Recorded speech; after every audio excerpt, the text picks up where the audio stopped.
ఆపి సుత్తులు ఆపి మనం ఏం చేయాలంటే రాజకీయం చేయాలి. మేము బీసీలు రాజకీయం చేస్తున్నారా? వాళ్ళు 75% వాళ్ళ ఓట్లు ఉన్నాయి, 55% ఓట్లు ఉన్నాయి.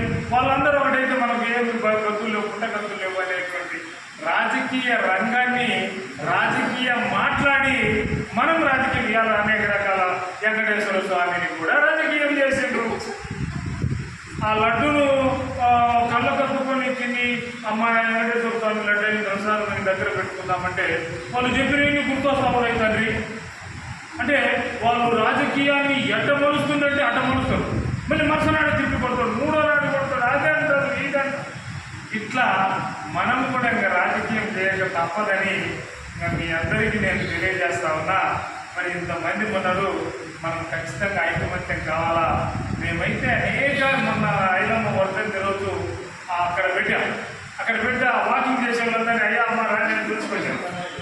లేడీస్ కూడా అమ్మ మేడం ఒక 5 నిమిషాలు నిలబడి ఫోటో దిగండి, సాయుధ పోరాట యోధురాలు ఐలమ్మ వీరనారి వర్ధంతి అంటే 30 మంది వచ్చారు, ఒక 60-70 మంది ఫోటో ఉన్నారు. అట్లా మనము పోరాటాలు ఆపి రాజకీయం చేయాలని ఈ సందర్భంగా మీ అందరికీ నేను తెలియజేస్తా ఉన్నాను. మరి ఈసారైనా మన రజకాలు ఇప్పుడు మార్కాపురం 34 వార్డు కౌన్సిలర్లు ఉంటే 34 ఉంటే 55% ఉన్న బీసీలకు కేవలం 5 మాత్రమే వార్డు మెంబర్లు, 11% ఉన్నటువంటి మరి ముస్లిమ్స్కు వాళ్ళకు చూస్తే 13 వార్డు మెంబర్లు. ఇంకా ఇట్లా లెక్కేసుకుంటే పోతే వాళ్ళకేమో అన్ని వాళ్ళకి మిగిలింది. ఇట్లా మరి ఒక రజకుడికి వార్డు మెంబర్ లేదు, ఒక వాల్మీకి లేదు, ఒక గౌడకు లేదు, ఒక సాధారణులకేమో ఒకటి ఇచ్చారు, ఒక కుమ్మరోళ్ళకు ఒకటి ఇచ్చారు, మరి ఉబ్బరోళ్ళకు లేదు. మరి సుమారుగా 130 కులాలు, దాదాపు 30 కులాలు ఈ మార్కాపురం పట్టణంలో బీసీలు ఉంటే ఒక 3-4 ఇచ్చి సున్న చుట్టారు.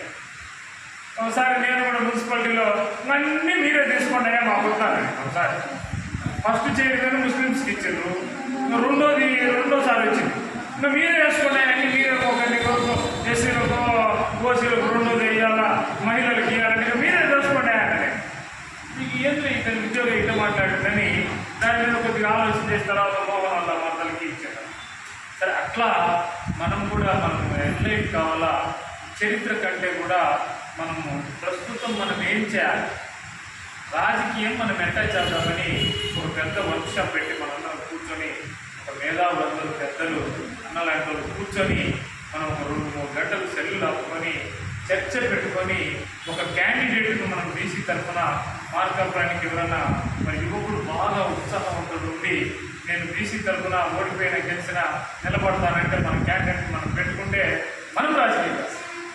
అప్పుడు జిఎస్టీలు పడతాయి, సీట్లు టేస్ట్ మరగా అసలు టేస్ట్ వడ్డించేవాడు మనవాడైతే ఏ గోపురం వచ్చినా మనకు భోజనం ఉంటుంది. వడ్డించేవాడే మనవాడు కాకపోతే మనకి ఏది ఎవరు పెడతారు మనకు నిత్యం. రాజకీయ అనాథలు ఎవరంటే బీసీలు. రాజకీయ అనాథలమైన 55% ఉంటే ఎవ్రీబడి రేప్స్ ఇండియా అంటాడు అబ్దుల్ కలాం.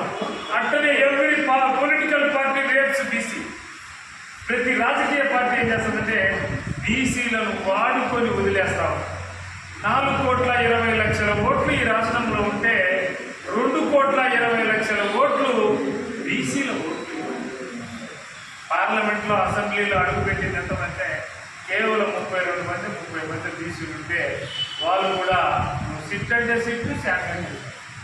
కాబట్టి మనం రాజకీయం చేసే పరిస్థితికి ఎదగకపోతే ఇంకా ఎన్నేళ్ళైనా మన పరిస్థితి ఉంటుందని మీ అందరికీ తెలియజేస్తూ, మరి రజకులు ఇంకా ఈ టౌన్లో చాలామంది ఉన్నారు, సేవలు చేసుకుంటున్నారు, కష్టపడుతున్నారు, ఇళ్ళలో పనిచేస్తూ ఉన్నారు, విద్య లేదు.